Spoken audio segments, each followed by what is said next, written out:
Hello friends, welcome to study with Saurabh YouTube channel. आज का जो वीडियो है इसमें हम हिंदी का जो पेपर है जो कि झारखंड एसएससी जो सीजीएल है और जो झारखंड एक्साइज है उसके लिए महत्वपूर्ण है। तो ये प्रीवियस ईयर का एक क्वेश्चन पेपर है, इसी को हम इसमें देखेंगे। इसके आंसर को जल्दी हम देखते चलते हैं। तो ये व्याकरण का पार्ट है जो कि काफ़ी हल्का है, ठीक है। तो देख लेते हैं कि कौन सा वाक्य इसमें सही है। तो हिंदी हमारी राष्ट्रभाषा है, ये सही है। उसके बाद ज्ञान सागर में कौन सा समास है? तो ज्ञान सागर में तत्पुरुष समास है। सदाचार का सही संधि विच्छेद क्या है? तो सद जोड़ आचार। उसके बाद इनमें से स्वर वर्ण कौन है? तो वो ऊ है। आई ऊ पूरा स्वर्ण होता है। आंख दिखाना क्या है? तो ये गुस्सा करना होता है।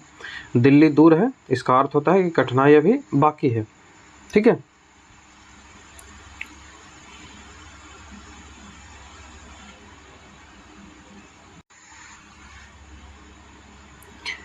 आगे हमसे पूछा जा रहा है कि जो पहले नहीं हुआ हो, जो पहले कभी नहीं हुआ हो, उसको बोलते हैं अभूतपूर्व, जिससे कि अभूतपूर्व। उसके बाद कान खड़े होना, इसका अर्थ होता है कि सावधान होना। कान खड़े होना मतलब सावधान होना। जमीन आसमान एक करना, इसका मतलब होता है बहुत प्रयत्न करना। जमीन आसमान एक करना मतलब बहुत प्रयत्न करना। जो सब कुछ जानता हो उसे सर्वज्ञ बोलते हैं। मैदान मारना मतलब जीतना। मैदान मतलब जीतना। उसके बाद आगे है कि कारक, करण कारक का चिन्ह कौन सा होता है? तो कर्ता ने कर्म को करण से, ठीक है। 9 2 11 होना, ये क्या है? तो ये मुहावरा है। उसके बाद ऊंट के मुंह में जीरा का अर्थ होता है कि जरूरत से बहुत कम होना। सांप को भी मारना और लाठी भी नहीं टूटना, इसका मतलब कि बिना नुकसान हुए काम को पूरा कर लेना। मध्यम पुरुष में इसमें से कौन सा है जो मध्यम पुरुष है? उत्तम पुरुष, मध्यम पुरुष जानते हैं आप। और सर्वोत्तम पुरुष जो होता है तो इसमें आप, तुम, तुमको, ये सब जो है वो मध्यम पुरुष में आता है। इनमें सबसे जो क्रिया कौन है वो पूछ रहा है। तो क्रिया जो काम को करना जो होता है वो क्रिया कहलाता है, तो वो टहलना हो गया। विशेषण कौन है? तो विशेषण यहाँ पे धर्म हो जाएगा। उसके बाद घर के मुर्गी दाल बराबर, घर की चीज़ों का उचित मूल्य नहीं करना, ठीक है। आगे पूछा जा रहा है कि इनमें से परिणामवाचक विशेषण कौन है? तो परिणामवाचक किलोग्राम, कम, सारा, ये सारे परिणामवाचक हैं। इनमें से कौन सा वाक्य सही है? तो सही सारे हैं। कारक के 8 विभक्तियां होती है, ठीक है। कर्ता ने कर्म को करण से, ये जानते हैं आप। विशेषण संज्ञा की विशेषता बतलाता है, ये भी आप जानते हैं कि एडजेक्टिव जो है वो नाउन और प्रोनाउन के क्वालिफाई करता है। विशेषण जो है सर्वनाम की विशेषता बतलाता है, ये भी सही है। कौन सा वाक्य है? तो मुहावरा वाक्य में आकर्षण और तीखापन उत्पन्न करता है, ये वाक्य है, ठीक है। नेक्स्ट सवाल है साना साना हाथ जोड़ी। अब यहाँ से हम जो हिंदी साहित्य में इंटर कर गए हैं और यहाँ पे आपको जो हिंदी साहित्य में जितने भी लेखक हैं उसी से प्रश्न पूछे जाएंगे और कहानी जितने हैं उसी से प्रश्न ये रहेंगे। तो साना साना हाथ जोड़ी के लेखक कौन है? तो साना साना हाथ जोड़ी के लेखक है मधु कांकरिया। मधु कांकरिया। मधु कांकरिया का जो जन्म है वो कहाँ हुआ था? तो वो कोलकाता में होता। आने वाले एग्जाम में ये सब काफ़ी महत्वपूर्ण भूमिका निभाएगी, तो इन्हें आप याद कर लेंगे। शिव प्रसाद मिश्र रूढ़, शिव प्रसाद मिश्र रूढ़ की कृति कौन सी है? ठीक है, तो शिव प्रसाद मिश्र रूढ़ की कृति है बहती गंगा। इसमें देहाती दुनिया किसकी है? तो देहाती दुनिया शिवपूजन सहाय की है। त्रिशंकु किसकी है? तो अज्ञेय की है, ठीक है। और जो जंगल का दर्द है वो किसका है? तो सर्वेश दयाल सक्सेना, सर्वेश दयाल सक्सेना की है, ठीक है। उसके बाद साना साना हाथ जोड़ी में किस राज्य की चर्चा की गई है? तो वो सिक्किम राज्य की चर्चा की गई है। कौन से राज्य की चर्चा की गई है? तो वो सिक्किम राज्य की गई है। साना साना हाथ जोड़ी किस प्रकार की रचना है? तो ये एक यात्रा वृत्तांत है, मतलब जो यात्रा की कहानी है वो यात्रा की कहानी है।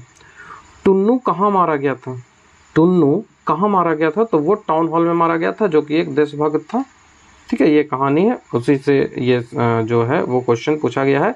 मैं क्यों लिखता हूँ कि लेखक कौन है? तो ये अज्ञेय है। मैं क्यों लिखता हूँ कि लेखक, मैं क्यों लिखता हूँ लेखक किस विषय के विद्यार्थी थे? तो वो विज्ञान के विद्यार्थी थे। मैं क्यों लिखता हूँ कि लेखक को कहाँ जाने का अवसर मिला? तो वो जापान गए थे। जो शिवपूजन रचनावली है वो कितने खंडों में प्रकाशित है? तो वो 4 खंडों में प्रकाशित है, ठीक है।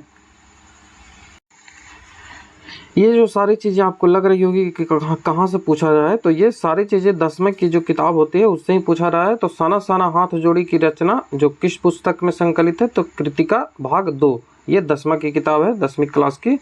गंगटोक का असली नाम क्या है, तो गंगतोक है, ठीक है, गंगतोक। एही ठैया झुलरी है हेरानी हो रामा, एही ठैया झुलरी हेनारी हो रामा, इसके लेखक कौन है, तो शिव प्रसाद मिश्र हैं। टुन्नू और दुलारी किस कहानी के पात्र है, तो यही ठैया झूलनी हेराइल हो रामा, इसके टुन्नू और जो दुलारी है वो इसी के पाठ हैं। उसके बाद कमलेश्वर किस पुरस्कार से सम्मानित इन्हें किया गया है, तो कमलेश्वर को साहित्य अकादमी सम्मान भी मिला है और पद्म भूषण भी मिला। तो ऑप्शन नंबर सी हमारा आंसर बनेगा। आगे जो है उनका पूरा नाम क्या था, तो सचिदानंद हीरानंद वात्स्यायन, सच्चिदानंद हीरानंद वात्स्यायन। हिरोशिमा कहाँ है, तो वो जापान में है, ये सभी लोग जानते हैं। हिंदी आसानी से क्या की जा सकती है, तो बोली जा सकती है हिंदी को आसानी से। इनमें से कौन सा सही है, तो कुमुदनी है, वो वर्तनी के रूप में सही है। उसके बाद पूछा है कि प्याज और हरी मिर्च के साथ दुलारी को कटोरी में क्या था। ये कहानी जब आप पढ़ेंगे 10वीं की तो उसमें ये पता चलेगा, तो कहानियाँ पढ़नी पड़ेगी। तो उसमें चना था। टुन्नू और दुलारी पहली बार कहाँ मिले थे, तो वो बाजार में मिले थे। कहाँ मिले थे, तो वो बाजार में मिले थे।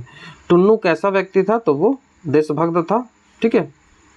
उसके बाद इनमें से संयुक्त वाक्य कौन सा है, तो सुबह हुई और पक्षी चहक उठे। इनमें जब दो वाक्यों को मिलता है तो वो संयुक्त वाक्य कहलाता है, कंजंक्शन को जोड़ के। तो एंड एक कंजंक्शन है। इनमें से कौन सा सही शब्द है, तो सभी हैं। जो परिभाषा भी सही है, कवित्री भी सही है, संसारिक भी सही है। गंगा का पर्यायवाची शब्द नहीं है, तो गंगा का पर्यायवाची शब्द सरस्वती नहीं है। नदीश्वरी, सूरसरिता और देव नदी है, वो गंगा का पर्यायवाची है, ठीक है। उसके बाद पूछा जा रहा है कि लखनवी अंदाज के लेखक को नवाब के बारे में क्या अनुभव हुआ। लखनवी अंदाज के जो लेखक थे उनको नवाब के बारे में क्या अनुभव हुआ, तो नवाब बातचीत के लिए उपयुक्त नहीं थे। ऑप्शन नंबर बी, नवाब बातचीत के लिए उपयुक्त नहीं थे। सर्वेश दयाल जो थे उनका जन्म कहाँ हुआ था, तो सर्वेश दयाल का जन्म उत्तर प्रदेश में हुआ था। Option number B. Mannu Bhandari का जन्म कहाँ हुआ था, तो वो कब हुआ था, तो वो उनका जन्म 1831 ईस्वी में हुआ था, 1831 ईस्वी। माता का आंचल किस उपन्यास का अंश है, तो वो देहाती दुनिया का अंश है। ऑप्शन नंबर सी, देहाती दुनिया। आप देख रहे हैं कि सारी किताबें जो हैं वो 10वीं की ही हैं। आप देख रहे हैं कि सारी किताबें पूछी जा रही है और ये सारी किताबें 10वीं क्लास की है, ठीक है। तो वो यदि आप रट लेते हैं तो वो आसानी से इन पेपर को आप कर सकते हैं। शिवपूजन सहाय का जन्म कहाँ हुआ था, तो वो भोजपुर में हुआ था। माता का आंचल के लेखक अपनी माँ को क्या कहकर पुकारते थे, तो मैया, ठीक है। कमलेश्वर का जन्म कब हुआ था, तो वो 1932 में हुआ था, ठीक है, 1932 में। नेक्स्ट पूछा जा रहा है कि किसके लेखक कमलेश्वर हैं। कमलेश्वर जो है निम्न में से कौन जो बुक है उसके लेखक कमलेश्वर हैं, तो जॉर्ज पंचम की नाक, ये एक व्यंग्यात्मक जो है वो कहानी है। तो इसके लेखक कौन है, तो वो कमलेश्वर है। माता का आंचल के लेखक कौन है, तो वो शिवपूजन शाह हैं। घर घर की कहानी के लेखक है पाला गुम्मी पदार्जुन, पाला गुम्मी पदार्जुन। उसके बाद मजली दीदी, इसके लेखक है शरद चंद्र चट्टोपाध्याय। शिवपूजन सहाय को उनके पिता के द्वारा क्या कहकर पुकारा जाता था, तो वो भोलानाथ उन्हें कहकर पुकारा जाता था। जॉर्ज पंचम की नाक है, वो लेखक कौन है, तो वो कमलेश्वर है, ठीक है, कमलेश्वर। एक कहानी यह भी के लेखक कौन है, तो ये मनु भंडारी है। एक कहानी यह भी के लेखक मनु भंडारी। मनु भंडारी का जन्म कहाँ हुआ था, तो इनका जन्म हुआ था मंदसौर में, जो कि मध्य प्रदेश में स्थित है, ठीक है, अवस्थित मध्य प्रदेश में है। महावीर प्रसाद द्विवेदी है, इनका जन्म कब हुआ था, तो इनका जन्म 1864 ईस्वी में हुआ था, ठीक है। मासिक पत्रिका सरस्वती, सरस्वती एक मासिक पत्रिका है, इसके संपादक कौन थे, तो वो महावीर प्रसाद द्विवेदी थे। यतीन्द्र मिश्र है, इनका जन्म कहाँ हुआ था, तो यतीन्द्र मिश्र का जन्म अयोध्या में हुआ था। कहाँ, अयोध्या में। उसके बाद जो नेक्स्ट क्वेश्चन पूछा जाए कि संस्कृति निबंध के लेखक कौन है, तो भदंत आनंद कौशल्यान, ठीक है, भदंत आनंद कौशल्यान संस्कृति निबंध के लेखक है।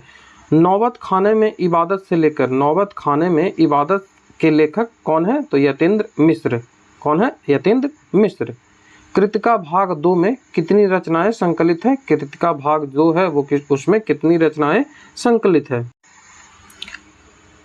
तो इसमें 5 रचनाएं संकलित है, ऑप्शन नंबर ए। कृतिका भाग 2 की सभी रचनाएं विशिष्ट हैं, तो उसमें शिल्प में भी, कथ्य में भी और प्रस्तुति में भी, तो ऑप्शन नंबर डी इसका आंसर बनेगा। उसके बाद पूछा जा रहा है कि जॉर्ज पंचम की जो नाक है उसके लेखक को कौन सा रूप देखा गया जा सकता है? तो वो व्यंग्याकार है, जैसा कि मैंने पहले भी आपको बताया था। उसके बाद है कि जॉर्ज पंचम की नाक में किस महारानी की चर्चा की गई है? तो एलिजाबेथ महारानी जो है वो द्वितीय है, उनकी चर्चा इसमें की गई है। महारानी एलिजाबेथ कहाँ की महारानी थी? तो वो इंग्लैंड की महारानी थी।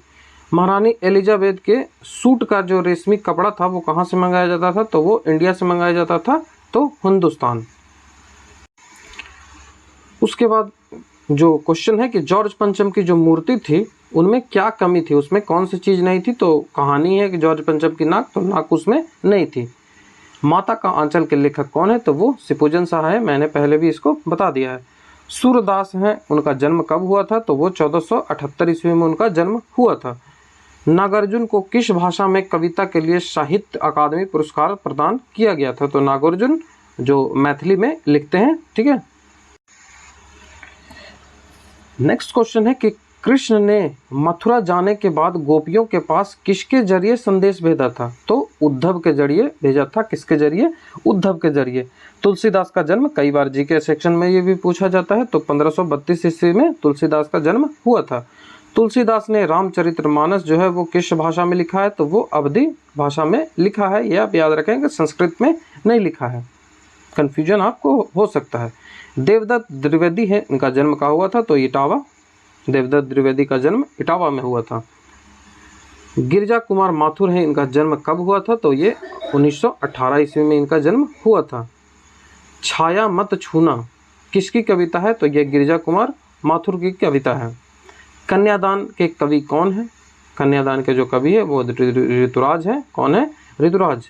मंगलेश डबराल का जन्म है वो कब हुआ था? मंगलेश डबराल का जन्म कब हुआ था? तो वो 1938। आप देख रहे हैं, या तो बुक पूछा जा रहा है, या तो बुक पूछा जा रहा है, उनका राइटर का स्थान पूछा जा रहा है कि कहाँ उनका जन्म हुआ, उनका जन्म हुआ है वो कब हुआ है, ये पूछा जा रहा है, ठीक है। और जो कहानी है उसके पात्रों से संबंधित भी सवाल पूछे जा रहे हैं, तो इन्हीं से आपके सवाल हमेशा बनते हैं, ठीक है। जो नेक्स्ट क्वेश्चन है कि देवदत्त द्विवेदी है, इनका जन्म कहाँ हुआ था? तो इनका जन्म इटावा में हुआ था। देवदत्त द्विवेदी के जो काव्य ग्रंथों की संख्या है वो कितनी मानी जाती है? तो 52 से 72 के बीच मानी जाती है। जयशंकर प्रसाद का जन्म है वो कहाँ हुआ था? तो कब हुआ था? तो 1889 ईस्वी में हुआ था। जयशंकर प्रसाद का जन्म अब कहाँ हुआ था? तो वो वाराणसी में हुआ था, ठीक है, वाराणसी में हुआ था। कन्यादान के कवि कौन है? तो वो ऋतुराज हैं।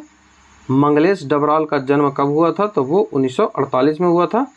सूरज कब निकलेगा कहानी के लेखक कौन है? तो स्वयं प्रकाश, ठीक है, सूरज में प्रकाश होता है तो स्वयं प्रकाश से आप याद रख सकते हैं। राम वृक्ष बेनीपुरे का जो संपूर्ण जो साहित्य होता है वो उसे क्या कहते हैं? तो बेनीपुरी रचनावली कहते हैं, बेनीपुरी रचनावली। उसके बाद नेक्स्ट सवाल है कि चिता में फूल कहानी यह है, इसके लेखक कौन है? चिता में फूल, तो राम वृक्ष बेनीपुरी।